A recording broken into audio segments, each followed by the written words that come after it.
Right the conjugate of the following complex number. या complex नंबरचं आपल्याला लिहायचं आता कॉन्जुगेट. सो स्टार्ट करूयात. Let Z is equal to 3 + i. Conjugate कशाने रिप्रेझेंट करत आहेत? Z bar. झेड बार म्हणजे काय? 3 + आयचा होल बार. फक्त काय चेंजेस करायचे तर रिअल नंबर जशाच तसा ठेवायचा आणि इमॅजिनरी नंबर जो काही असेल त्याचं साईन चेंज करायचं. म्हणजे कॉन्जुगेट काय आला? 3 + आयचा कॉन्जुगेट काय येईल? 3 - आय. तसाच 3 - आयचा कॉन्जुगेट काय येईल? तर कॉन्जुगेट रिप्रेझेंट करतात झेड बारने, तर डायरेक्टली काय लिहिता येईल? 3 + आय. फक्त काय चेंजेस करत आहे आपण? तर इमॅजिनरी नंबरचं साईन. रिअल नंबरचं साईन चेंज होणार नाही. So complex number of -√5 - √7i काय येईल? तर सगळ्यात पहिले let Z is equal to -√5 - √7i. यामध्ये रिअल नंबर कोण आहे? तर -√5. तर -√5 जशास तसा राहील. इमॅजिनरी नंबर आहे -√7, तर हा होईल +√7i. हा झाला कॉन्जुगेट. तसाच फोर्थ नंबरमध्ये काय आहे जरासं बघा. हा जो काही नंबर दिलेला आहे हा स्टँडर्ड फॉर्ममध्ये नाही आहे. मग झेड इज इक्वल टू -√-5 असं लिहिल्यानंतर याला थोडंसं सॉल्व करून घ्यायचं. म्हणजेच काय लिहिता येईल? तर √5i. आणि अजून स्टँडर्ड फॉर्ममध्ये जर कन्वर्ट केलं तर 0 - √5i. आणि याचा कॉन्जुगेट काय येईल? तर 0 + √5i म्हणजेच √5i. त्याच्यानंतर याचा कॉन्जुगेट काय येईल? हा तर फक्त इमॅजिनरी नंबर आहे. म्हणजे झेड इज इक्वल टू काय दिलेला आहे? 5i. तर झेड बार काय येईल? -5i. 6 नंबरचं काय येईल? तर झेड इज इक्वल टू काय? √5 - आय. तर झेड बार काय येईल? √5 + आय. त्याच्यानंतर Z Z is equal to √2 + √3i दिलेला आहे. तर झेड बार म्हणजेच कॉन्जुगेट काय येईल? तर √2 - √3i. Z is equal to काय गिवन आहे? Cos theta + i sine theta. काय चेंजेस करायचे फक्त आपल्याला?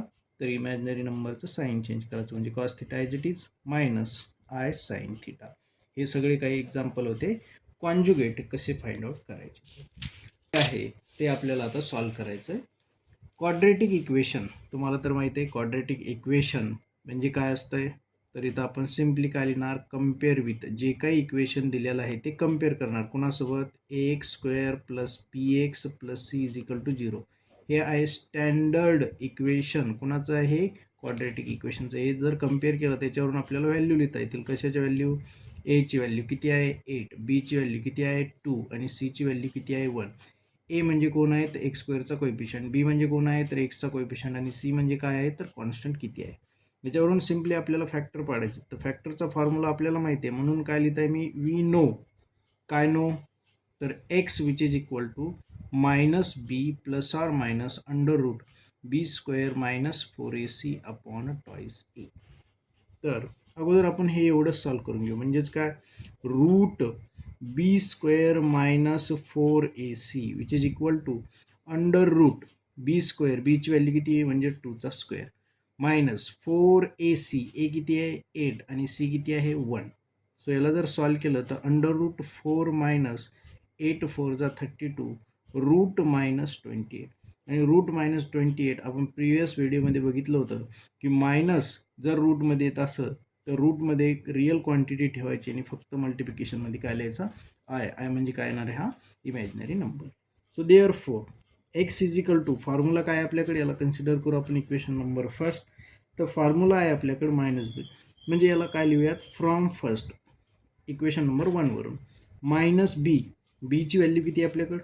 2 ± अंडर रूट. हे √b² - 4ac ची आपण व्हॅल्यू कॅल्क्युलेट केली. ती किती आली? 28i अपॉन किती येणार आहे? 2 × a.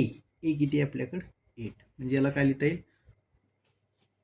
-2 ± under route. 28ला काय लिहिता येईल? तर 7 × 4i डिवाइड बाय किती?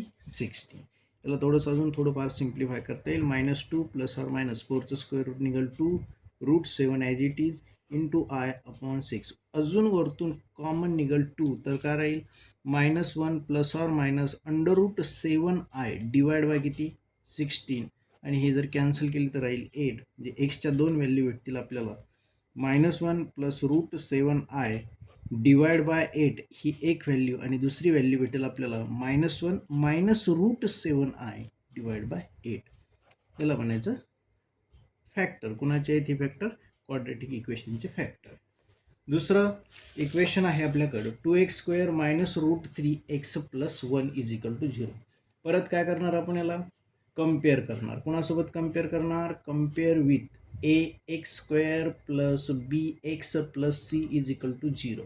सो देअरफोर a ची व्हॅल्यू किती भेटेल? 2, b ची व्हॅल्यू किती येईल? -√3 आणि c ची व्हॅल्यू किती येईल? 1. So we know. काय नो? आपल्याला फॉर्म्युला माहिती आहे. काय formula? x which is equal to -b plus or minus √b² minus 4ac upon twice a. याला इक्वेशन नंबर 1 नाव कन्सिडर करू. अगोदर एवढं सॉल्व करून घेऊ. म्हणजे अंडर रूट काय सॉल्व करत आहे आपण? b² minus 4ac which is equal to a under root as it is b ची व्हॅल्यू -√3² मायनस 4a. a आहे 2 आणि c आहे 1. So which is equal to मायनसचा स्क्वेअर पॉझिटिव्ह असतो आणि रूट आणि हे स्क्वेअर कॅन्सल होईल, राहील फक्त 3 मायनस हे किती येईल? 8. सो अंडर रूट काय भेटेल आपल्याला? -√5. पण -√5 अंडर रूटमध्ये असेल तर आपण फक्त काय लिहित असतो? 5 आणि मल्टिप्लिकेशनमध्ये काय येत असतो? आय. ही व्हॅल्यू कशाची झाली? Under route b² minus 4ac झाली. सो फ्रॉम फर्स्ट काय आपल्याकडे first equation? x which is equal to minus b किती आपल्याकडं? -√3 प्लस ऑर मायनस याचा आन्सर काय आलेलं आहे? b² minus 4ac √5i divide by twice a किती आहे? 2. So which is equal to याला जर थोडंसं सॉल्व केलं मायनस इंटू मायनस काय होईल? हा प्लस म्हणजे √3 plus or minus √5i divide bye किती? 4. आता एक पॉझिटिव्ह आणि एक निगेटिव्ह व्हॅल्यू भेटेल म्हणजे एक्सच्या दोन value x equal to 3 plus √5i divide by 4 आणि दुसरी व्हॅल्यू काय भेटेल? तर √3 मायनस √5i डिवाइड बाय 4. या झाले दोन व्हॅल्यू. म्हणजेच हे इक्वेशन झालं आपलं सॉल्व. आता आपण बघितलं की हे क्वाड्रॅटिक इक्वेशन कसे सॉल्व करायचे. तर आता हे जे काही राहिलेले 6 इक्वेशन आहेत 3, 4, 5, 6, 7 आणि 8 म्हणजे 6 इक्वेशन जे काही राहिलेले आहेत हे तुम्ही होमवर्कला सॉल्व करायचे. काही जर डाऊट असेलच तुम्हाला तुम्ही मला व्हॉट्सअप करू शकता 7875082104 वरती. मी तुम्हाला याचा आन्सर पाठवून देईल.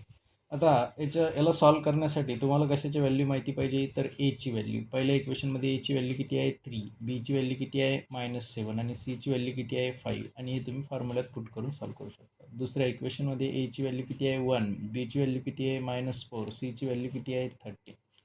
त्यानंतर एची व्हॅल्यू आहे 1, बीची व्हॅल्यू इथं सगळ्यात महत्त्वाचं आहे 3i आणि सीची व्हॅल्यू आहे 10. त्यानंतर 6मध्ये एची व्हॅल्यू आहे 2, बीची व्हॅल्यू परत 3iच आहे आणि सीची व्हॅल्यू आहे 2. एची व्हॅल्यू परत 1, बीची व्हॅल्यू इथं आहे 4i आणि सीची व्हॅल्यू इथं आहे -4. एची व्हॅल्यू आय आहे, बीची व्हॅल्यू -4 आहे, सीची व्हॅल्यू -4 आहे. आणि ह्या सगळ्या व्हॅल्यू कोणत्या फॉर्म्युल्यामध्ये पुट करायच्या? तर x is equal to -b plus or minus √b² minus 4ac divide by twice a. या फॉर्म्युल्यात पुट केल्यानंतर तुम्हाला प्रत्येक वेळेस एक पॉझिटिव्ह आणि एक निगेटिव्ह अशा दोन व्हॅल्यू कन्सिडर करावं लागतील, जेणेकरून आपल्याला जे काही क्वाड्रॅटिक इक्वेशन दिलेले त्याचं आपल्याला सोल्युशन भेटेल. थँक्यू.